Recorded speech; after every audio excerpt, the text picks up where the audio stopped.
All right, today we're going to dive into the world of vocational training, the hands-on skills that build amazing careers. We're going to look at a really fascinating model out of Louisville, Kentucky that honestly could change how we think about the entire field. So let's get right into it. So have you ever thought about becoming, say, a medical assistant or maybe an IT tech or a hairstylist? These are absolutely essential jobs, right? But the path to getting your license, well, it's often way more complicated than you'd think. And a big reason for that is that a lot of these training programs have this fundamental problem baked right into their business model. A hidden catch, really, that can leave students in a really tough spot. So let's pull back the curtain on this hidden cost. It all comes down to how these schools make their money, and you'll see it creates a really serious conflict of interest. Okay, so at the very heart of this problem is something called the dual revenue model. It sounds fancy, but it's actually pretty simple. The school gets paid twice. First, the student pays them high tuition, a lot of times with federal aid. And second, the school keeps all the profits from the actual work that students do on paying customers in their on-site clinic. And this slide just lays out the imbalance perfectly. On one side, you've got students paying a ton of money doing hours and hours of unpaid work on actual clients, and a lot of times even doing things like cleaning and sales. And on the other side, the school is collecting all that tuition money and profiting from all that free student labor. The school's main goal suddenly shifts from quality teaching to just getting more paying bodies through the door. You can see how this model raises some major red flags. I mean, legally, you're basically treating students like unpaid employees, which bumps right up against the Fair Labor Standards Act. And ethically, well, it puts clinic profits way ahead of actual education, and it often just saddles students with a mountain of debt before they even start their career. But what if there was another way to do it?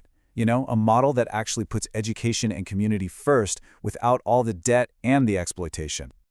Well, let's take a trip to Kentucky, because that's where you'll find the Louisville Beauty Academy, or LBA for short. They looked at this dominant, broken model and decided to build something completely different, right from the ground up.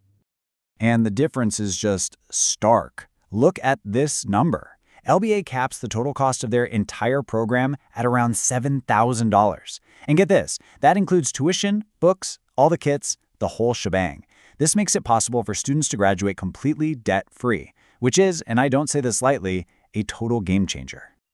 So, the big question is, how do they do it, right? How can they be so much more affordable and still give top-notch training?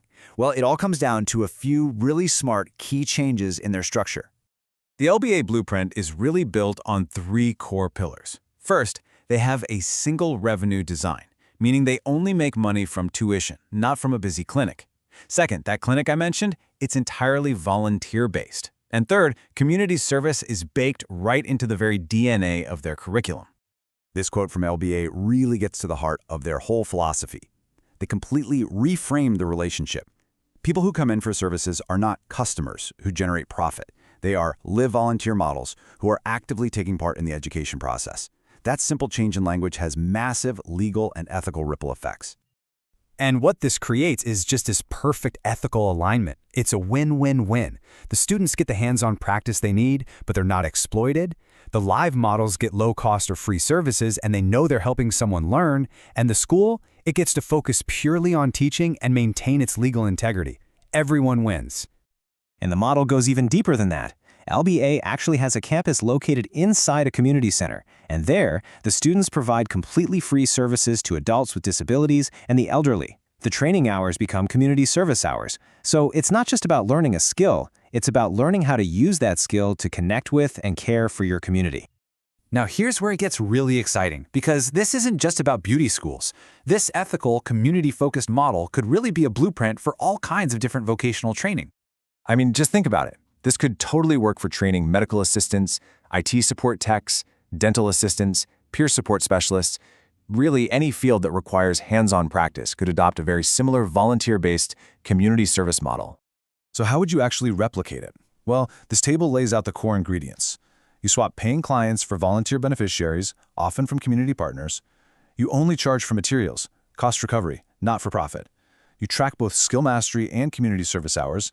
You design low-cost programs that don't bury people in debt. And this one's crucial. You're just radically transparent that your trainees are students, not employees. When you put all of these pieces together, you're not just looking at a better way to run a beauty school. You're looking at a potential revolution in how we approach job training in this country. And this chart just shows how everyone in the system benefits. Regulators get ethical, legally sound models they can actually promote. Funders and workforce boards get a high-impact, high-return investment. And employers? Well, they get what they've always wanted. Highly skilled, experienced graduates who are starting their careers debt-free and with a proven history of serving their community. The source material actually gives this powerful idea a name: strategic, ethical branding with transparent community engagement. Yeah, I know it's a bit of a mouthful, but it captures the essence perfectly. It's about building a brand that is fundamentally ethical, transparent, and literally woven into the fabric of the community it serves.